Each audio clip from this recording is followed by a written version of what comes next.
Me falló. ¿Te ha pasado que la persona que siempre te hacía sentir seguro de pronto ya no pudo hacerlo?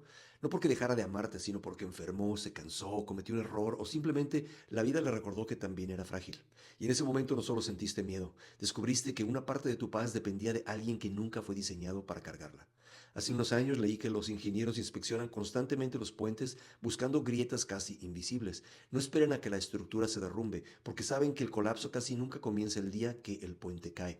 Comienza mucho antes, cuando empieza a soportar un peso para el cual nunca fue diseñado. Pensé, quizás eso también explica por qué algunas personas, algunas familias, incluso algunos líderes terminan quebrándose. Episodio 189, Segunda de Reyes 15 y Segunda de Crónicas 27. Hoy veremos reyes muy distintos. Algunos gobernaron durante décadas, otros apenas unos meses. Algunos hicieron lo correcto, otros hicieron exactamente lo contrario. Pero todos terminan respondiendo la misma pregunta. ¿Quién está sosteniendo realmente tu vida? Número uno, el éxito puede hacerte olvidar quién te sostuvo desde el principio. Usías, también llamado Azarías, comenzó extraordinariamente bien. Buscó a Dios, Judá prosperó, fortificó ciudades, organizó un ejército impresionante, construyó máquinas capaces de lanzar flechas y enormes piedras desde las murallas. Su fama llegó hasta Egipto. Parecía el rey que finalmente había devuelto la estabilidad a Judá. Entonces Crónicas escribe una frase que cambia toda la historia. Pero cuando ya era fuerte, su corazón se enalteció para su ruina. No fueron las victorias las que lo destruyeron, fue olvidar quién se las había dado. La escena cambia de repente. Usías entra en el templo con un incensario. Camina decidido hacia el altar del incienso. Detrás de él entran 81 sacerdotes. No llegan para avergonzarlo, llegan para detenerlo. Le ruegan que salga, le recuerdan que Dios reservó ese ministerio para los descendientes de Aarón. Pero el rey se llena de ira, y mientras todavía sostiene el incensario, la lepra aparece en su frente. Los sacerdotes la descubren. Luego el mismo, el hombre que había entrado convencido de que podía acercarse a Dios bajo sus propias condiciones, sale apresuradamente del templo. Probablemente ni siquiera alcanzó a ofrecer el incienso. Dios lo detuvo antes, porque el verdadero problema nunca fue el incienso, era el corazón. Crónicas utiliza un verbo muy significativo. Dice que Usías fue infiel al Señor. El hebreo usa la palabra ma'al. Describe una traición a una relación de pacto. En otros pasajes incluso parece para hablar de la infidelidad matrimonial. Dios no representa este episodio simplemente como alguien rompiendo una regla religiosa, lo presenta como alguien traicionando al Dios que lo había levantado. Un error frecuente consiste en pensar que Dios castigó a Usías simplemente por realizar una función sacerdotal, pero ese no es el centro del relato. El problema fue creer que el éxito le daba autoridad para redefinir la santidad de Dios. Me recuerda al Titanic. La tragedia no comenzó cuando golpeó el iceberg, comenzó mucho antes, cuando miles de personas llegaron a creer que prácticamente era imposible que se hundiera. El orgullo rara vez destruye una vida en un instante. Primero aparecen pequeñas grietas que casi nadie alcanza a ver. Número dos, ninguna persona puede cargar el peso de ser tu salvador. Después de Usías sube al trono su hijo Jotam. La Biblia habla bien de él, fortalece las ciudades, construye defensas, gobierna con rectitud. Sin embargo, Crónicas añade una frase que pesa más que todas sus obras. Pero el pueblo continuaba corrompiéndose. Eso significa que un buen rey no podía producir un pueblo nuevo. Mientras tanto, el reino del norte entra en un espiral de caos. Zacarías reina apenas 6 meses, Salum solo un mes. Manahem compra la paz con el rey de Asiria imponiendo fuertes impuestos al pueblo. Pecaía es asesinado. Peca también termina cayendo por una conspiración. En apenas unos años el trono cambia de manos una y otra vez. No hay estabilidad, no hay dirección, no hay esperanza. Y el lector recuerda una promesa hecha años antes. Dios había dicho a Jehú que únicamente 4 generaciones de su familia ocuparían el trono de Israel. Ahora esa promesa llega a su fin. Israel no se está desmoronando porque Dios haya dejado de ser fiel, se está desmoronando porque lleva generaciones alejándose del único que podía sostenerla.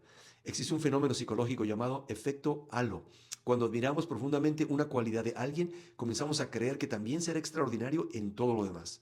Si tiene éxito, pensamos que siempre tendrá razón. Si nos inspira, esperamos que nunca falle. Sin darnos cuenta, convertimos a personas en el fundamento de nuestra seguridad. Eso mismo ocurrió con Moisés. Después de sacar a Israel de Egipto, abrir el Mar Rojo, recibir la ley, ni siquiera él pudo introducir al pueblo en la tierra prometida.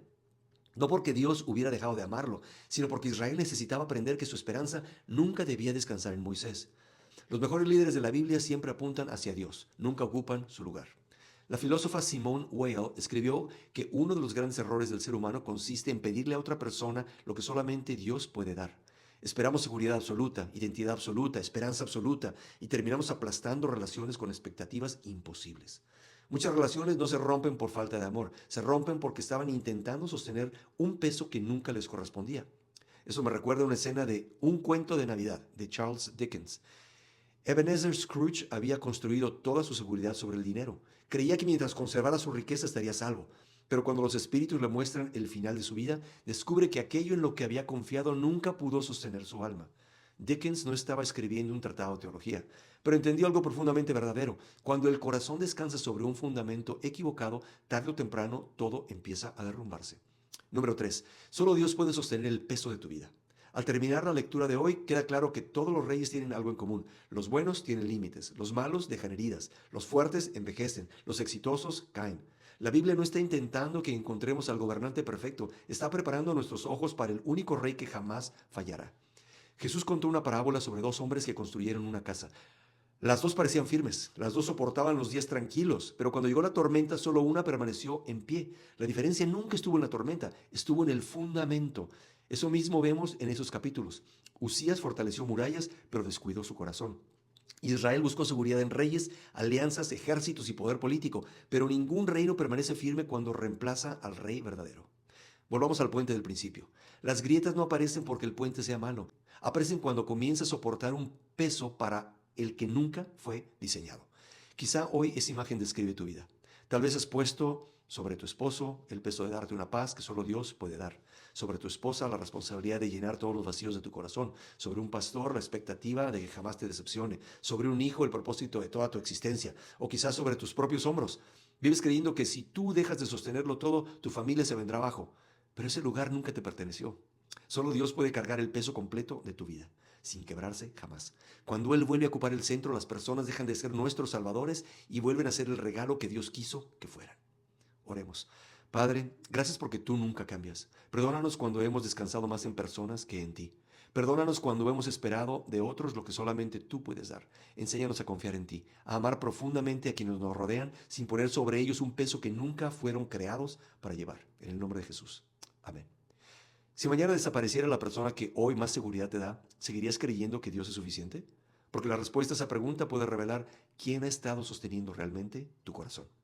Te leo en los comentarios. Mañana seguimos caminando. Suscríbete para seguir leyendo la Biblia cronológicamente con nosotros. Y recuerda que la respuesta a qué pasa después de morir empieza aquí, leyendo la Biblia y conociendo a Dios.